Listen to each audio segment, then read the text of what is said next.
देश के पूर्व प्रधानमंत्री डॉक्टर मनमोहन सिंह के निधन से सियासी गलियारे में शोक की लहर है। केंद्र सरकार ने देश में 7 दिन का राष्ट्रीय शोक घोषित किया है। पीएम मोदी सहित तमाम नेताओं ने दिवंगत प्रधानमंत्री को श्रद्धांजलि दी। आज उनका पूरे राजकीय सम्मान के साथ निगम बोध घाट पर अंतिम संस्कार किया जाएगा।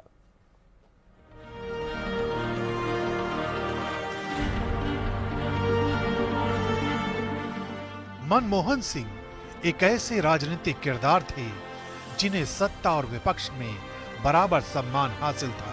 शांत चित्त और अभूतपूर्व प्रतिभा वाले राजनेता के तौर पर मनमोहन सिंह हर किसी के चहेते रहे। ये सम्मान उन्होंने ऐसे ही हासिल नहीं किया था। 26 सितंबर 1932 को पाकिस्तान के पंजाब प्रांत के गाह में जन्मे मनमोहन सिंह ने बचपन से ही संघर्षों को देखा था। बेहद कम उम्र में उनकी मां का निधन हो गया, लिहाजा दादी के पास उनका बचपन बीता। ये वो दौर था जब देश विभाजन के मुहाने पर खड़ा था, यानी मनमोहन सिंह ऐसे वक्त में बड़े हुए जब देश ने विभाजन की बड़ी त्रासदी को देखा था। उसी दौरान उनका परिवार पाकिस्तान से भारत आया था। परिवार की आर्थिक स्थिति ठीक नहीं थी, इसलिए उन्होंने अपने परिवार को इस संकट से उबारने के लिए कठिन मेहनत का रास्ता चुना। वो रोजाना 10 से 15 किलोमीटर पैदल चलकर स्कूल जाते थे, जो ये बताता था कि शिक्षा के प्रति उनकी ललक क्या थी। और बचपन की इसी मेहनत का नतीजा था कि उन्होंने कैम्ब्रिज और ऑक्सफोर्ड विश्वविद्यालय तक का सफर तय किया। 1956 में मनमोहन सिंह को कैम्ब्रिज यूनिवर्सिटी का एडम स्मिथ सम्मान दिया गया। 1962 में मनमोहन सिंह ने ऑक्सफोर्ड से डीफिल किया।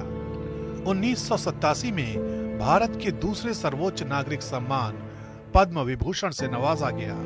1993 में सर्वश्रेष्ठ वित्त मंत्री के लिए एशिया मनी अवार्ड मिला, जबकि 1995 में Jawaharlal Nehru birth centenary award of Indian science Congress से मनमोहन सिंह सम्मानित किए गए। यानी संघर्षों की आंच में तपकर मनमोहन सिंह ने एक ऐसा मुकाम हासिल किया जिस मुकाम को हासिल करना किसी का भी सपना हो सकता है।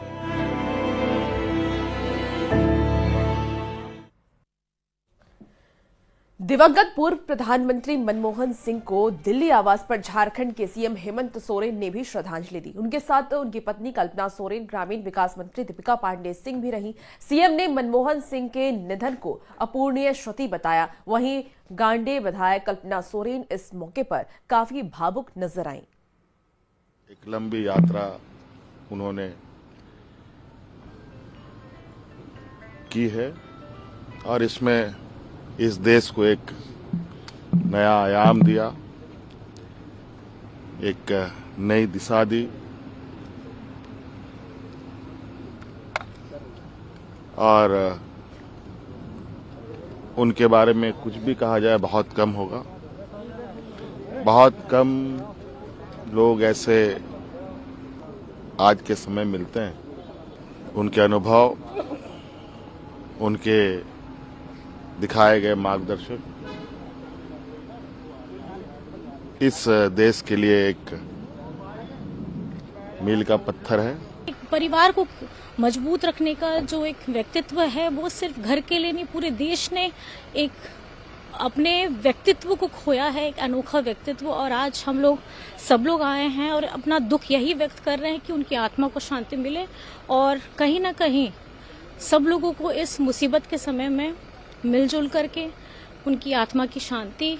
और मैं हमारे आदिवासी में जैसे बोलते हैं कि मरंग गुरु के चरणों में उनकी बस। तो दिवंगत पूर्व पीएम का आज अंतिम संस्कार किया जाएगा। सुबह 11:45 पर अंतिम संस्कार होगा। निगम बोध घाट पर अंतिम संस्कार किया जाएगा।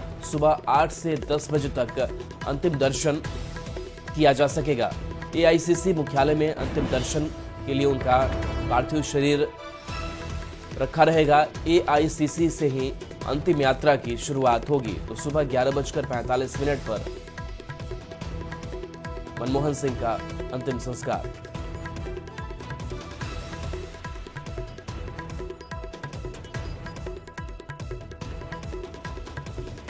और फिलहाल रुकेंगे एक छोटे से ब्रेक के लिए, जल्द हाजिर होते हैं।